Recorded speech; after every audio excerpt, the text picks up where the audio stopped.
Now that your bobbin is in, we're going to thread the top of your machine. So if you look at the top of the machine, you're going to take your spool of thread, and you're going to see that part of it is twisty. That twisty end is going to go to the back of the spool pin. So you're going to take off the spool cover, slide your thread on, put the spool cap back on, and you're going to take that thread and you're going to follow the thread guide. So you're going to go through 1,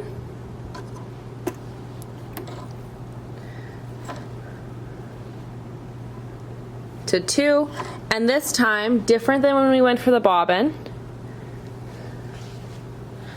you're going to be following the solid arrows through. So from 1 to 2, down to 3, and then back up to 4.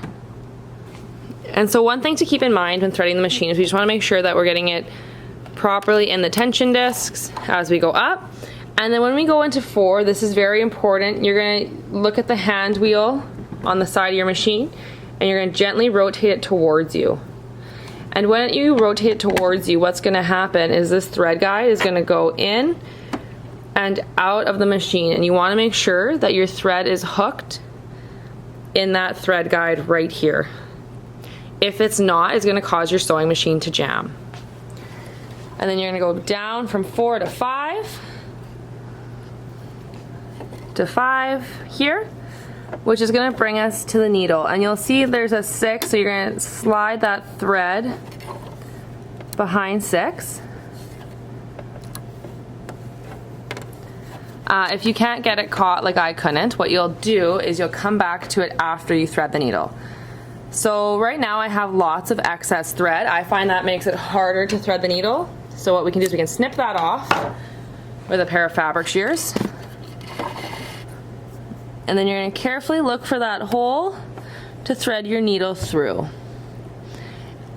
And then you're just going to pull your thread to the back of the machine.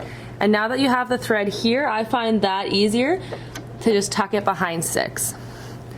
Once your machine is threaded and the bobbin is threaded, what we can do is hold this thread, and you're going to rotate the hand wheel towards yourself. And what it should do is it should pull a thread up from the sewing machine. You can't see it there, but there's a tiny little thread for my bobbin. Now that's ready to sew.